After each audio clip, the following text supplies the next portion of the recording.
பாவிக்க செஞ்சா மோட்சம் உண்டா இல்லையா?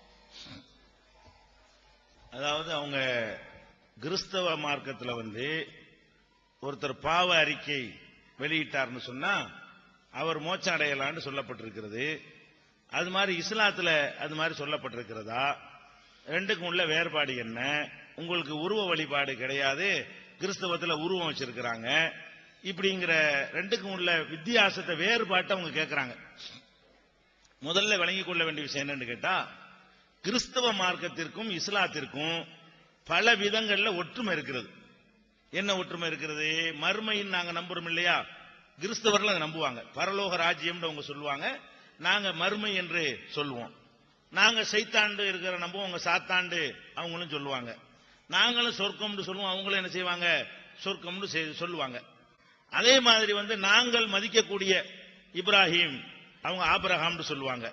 நாங்க நூஹுன்னு சொல்லுவோம், அவங்க நோவான்னு சொல்லுவாங்க. நாங்க யாக்கூபுமோ அவங்க யாக்கோபுன்னு சொல்லுவாங்க. நாங்க யூசுப்னு சொல்லுவோம், அவங்க ஜோசப்னு சொல்லுவாங்க. இப்படி எல்லாமே நாங்க ஆதம்னு சொல்லுவோம், அவங்க ஆதாம்னு என்ன செய்வாங்க, அவங்க சொல்லுவாங்க. இப்படியான ஒரு நாங்க இஸ்ராயேல்னு சொல்லுவோம், அவங்க இஸ்ரவேல்னு சொல்லுவாங்க. இப்படி நிறைய விஷயங்கள்ல இஸ்லாமும் கிறிஸ்தவமும் என்ன செய்யுது, ஒன்றுபட்டதாக இருக்கிறது. இந்த மகான்களை எல்லாம் நாங்களும் மதிக்கிறோம். ஆபிரகாம் இஸ்மவேலை எல்லாம் அவங்களும் என்ன செய்வாங்க, மதிக்குவாங்க. தாவீது ராஜான்னு அவங்க சொல்லுவாங்க, நாங்க தாவூதுன்னு சொல்லுவோம். நாங்க சுலைமான்னு சொல்லுவோம், அவங்க சாலமோன்னு சொல்லுவாங்க. எல்லாம் ஒரே ஆள் தான், ஒரே ஆளத்தான் அவங்க சாலமோன்பாங்க, நாங்க சுலைமான்னு சொல்லுவோம்.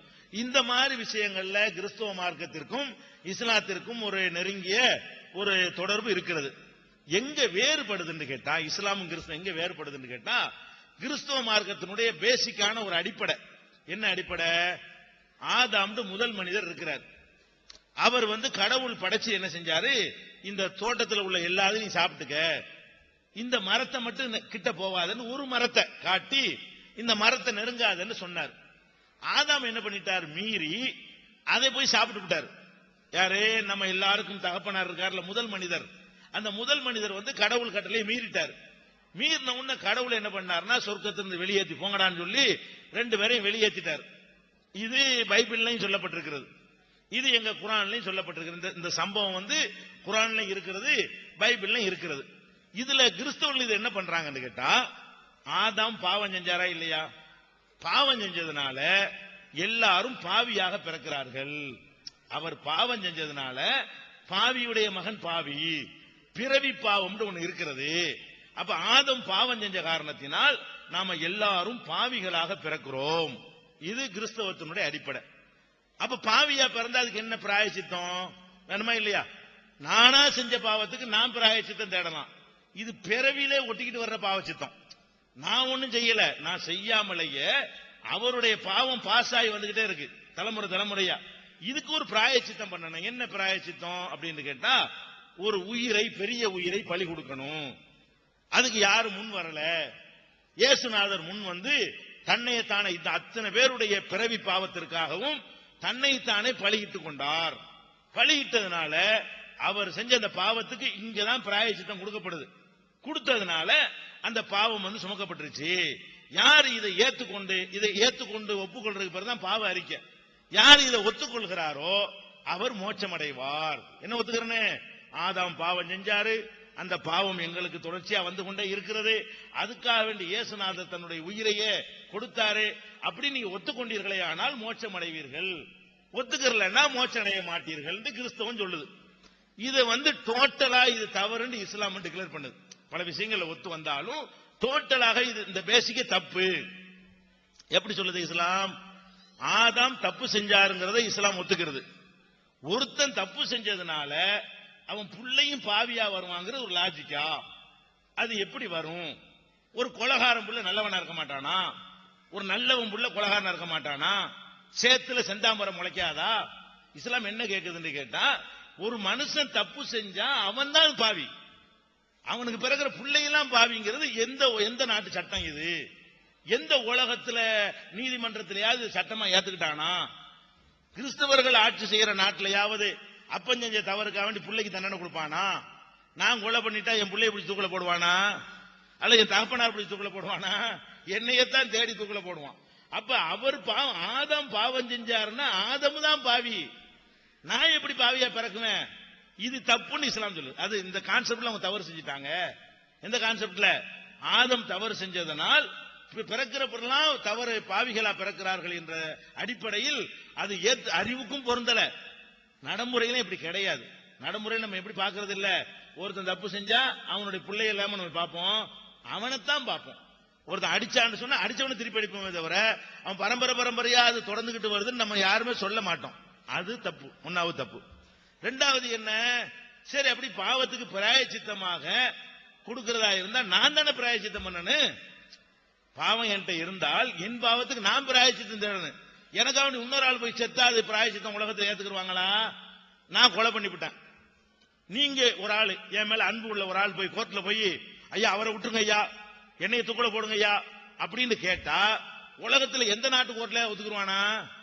நீதிமன்றத்தில் எனக்கு தூக்கு தண்டனை கொடுத்துட்டாங்க, நீங்க போய் கோர்ட்ல போய் சொல்றீங்க அவரை விட்டுருங்க, அவருக்கு பேர என்னைய போடுங்கன்னா நீதிபதி ஒத்துக்குருவாரா? ஒத்துக்கிற மாட்டாரு. ஒத்துக்கிட்டா அவனுக்கு இருக்கமா, அட கிறுக்கு போய் அவன் செஞ்சு இவனே என்ன போடுறேன்னு கேட்போம். நீதிபதி ஒத்துக்கிறவும் மாட்டாரு. அந்த நீதிபதி ஒத்துக்கிட்டாருன்னா அவர் கிறுக்கன், அவன் அறிவாளின்னு ஒத்துக்கிற மாட்டோம். அப்ப நம்ம என்ன பாக்குறோம், இப்ப நாம செஞ்ச தப்புக்கு இயேசுநாதர் ஏன் பலியாவனு? அதை எப்படி கடவுள் ஒத்துக்குவார்? நானே ஒத்துக்கிறாத ஒண்ணு கடவுள் ஒத்துக்குவாரா? நான் பாவம் செஞ்சேன்னா நான் தான் அதுக்கு மன்னிப்பு கேட்கணுமே தவிர, நான் தான் அதுக்கு கணக்கு தீக்கணுமே தவிர, நான் பாவம் செஞ்சு அவரை தூக்குள்ள போட்டா இது இந்த கான்செப்ட் சரியில்லையே, இதுவும் சரியில்லை, ஒத்துக்கிற முடியாது என்று இஸ்லாம் சொல்லுகிறது. அடுத்து நீங்க பார்க்கணும், சரி இயேசுநாதர் நம்ம பாவத்தை எல்லாம் சுமந்துக்கிட்டு அவர் பலியானாருங்கிறீங்கல்ல, அது பைபிள் படி தப்பா இருக்குது. ஏன் தப்பா இருக்குது? இயேசுநாதர் தானா பலியாகவே இல்லை, புடிச்சுதான் பலி கொடுத்தாங்க. அவர் காட்டிலாம் கொடுத்தாங்கன்னு வருது. யாரை காட்டி கொடுப்பாங்க? நானா பலியாக வரேன்னு இது காட்டி கொடுக்கணும். ஒளிஞ்சதுனாலதான் காட்டி கொடுத்தாரு ஒருத்தர், ஓடி ஒளிஞ்சார்னு இருக்கிறது. 30 காசுக்காகவே காட்டி கொடுத்தாரு இருக்கிறது. அப்ப பிளாத்துங்கிற ராஜா அவரை தேடுறாரு, இவர் ஓடி ஒளிகிறாரு, கடைசியில பிடிச்சி அவரை தூக்குல போடுறாங்களே தவிர, சிலுவையில் அறையிறாங்களே தவிர, அவர் தானா மக்களே உங்கள் பாவத்தை சுமப்பதற்காக இதோ என் கழுத்தை நீட்டுகிறேன் அவர் சொல்லவே இல்லை. பைபிள் பிரகாரம் பைபிள்ல என்ன இருக்குது? அவர் சிலுவையில் அரைஞ்சு சாகும் போது சொன்னார், என்ன சொன்னாரு? ஏலி ஏலி லாமா சபக்தானி, என் தேவனே என் தேவனே ஏன் என்னை கைவிட்டாய் என்று இதற்கு அர்த்தமாம் அப்படின்னு மத்தேயு மார்க்கு போன்ற சுவிசேஷக்காரர்கள் எழுதி வைத்திருக்கிறார்கள். அப்ப என்ன அர்த்தம்? சாகும் போது அவர் சொல்றாரு, கடவுளை என்னை கை விட்டுட்டியே, இந்த மாதிரி என்னை சாவறதுக்கு ஆளாக்கிட்டேன்னு கேட்கிறாரு. விரும்பி பலியாவல பைபிள்ல இருக்குது. அப்ப இதனால இப்படி அவர் பலியை ஏற்றுக்கொள்வதனால நம்ம ஜெயிக்க முடியாது. நான் செஞ்ச தப்ப நான் உணர்ந்து நான் நல்லவனாக வாழணும், இதுதான் சரியான வழி என்று இஸ்லாம் இந்த விஷயத்துல மாறுபடுது. அப்ப இந்த கொள்கை இன்னொரு விஷயத்தை நீங்க புரிஞ்சுக்கணும். இந்த கொள்கை எப்படி வருதுன்னு கேட்டா, இது இயேசுநாதர் சொன்ன கொள்கையே இல்ல. இப்ப இஸ்லாம் நாங்க சொல்றோம்ல, அது முகமது நபி சொன்ன கொள்கை. கிறிஸ்தவன் சொன்ன இயேசுநாதர் சொல்லணும், இது இயேசுநாதர் சொல்லவே இல்லை. இயேசுநாதர் எந்த இடத்துலயாவது இந்த கான்செப்ட் சொல்லி இருக்கிறாருன்னா கிடையவே கிடையாது. இயேசுநாதர் அவங்க நம்பிக்கை பிரகாரம் சிலுவையில் அறையப்பட்டு பல ஆண்டுகளுக்கு பிறகு பவுலுண்டு ஒரு ஆள் அவர் தான் என்ன பண்றாரு, இந்த கான்செப்டை உண்டாக்குறாரே தவிர இது இயேசுவுக்கு சம்பந்தம் இல்லாத ஒரு கொள்கை. இயேசு சொன்ன மார்க்கம் என்னன்னு கேட்டா, இஸ்லாம் எதை சொல்லுதோ, முகமது நபி எதை சொன்னாங்களோ அதைத்தான் இயேசுவும் சொன்னார். முகமது நபி என்ன சொன்னாங்க? ஒரு இறைவனை வணங்க சொன்னாங்க, மனுஷனை வணங்காதீங்கன்னு சொன்னாங்க, என்னையும் வணங்காதுன்னு சொன்னார். அதைத்தான் இயேசுவும் சொன்னார். இயேசுவும் ஒரு கடவுளை சொன்ன ஒரு நல்ல மனிதரை தவிர தன்னை வணங்க அவர் சொல்லவில்லை, தன்னை கடவுள் குமாரர் என்று சொல்லவில்லை, தன்னை மனுஷனாகத்தான் அவர் நினைஞ்சாரு கடைசி வரைக்கும் சொன்னார் என்று இந்த விஷயத்தை இஸ்லாம் என்ன செய்யுது, வேறு விதமாக மக்கள்கிட்ட சொல்லு. இதான் கிறிஸ்தவத்துக்கு இஸ்லாத்துக்கு உள்ள வேறு அடிப்படையான வேறுபாடு. நீங்க விளைக்குன்னு எது சரின்னு. நம்பர் 11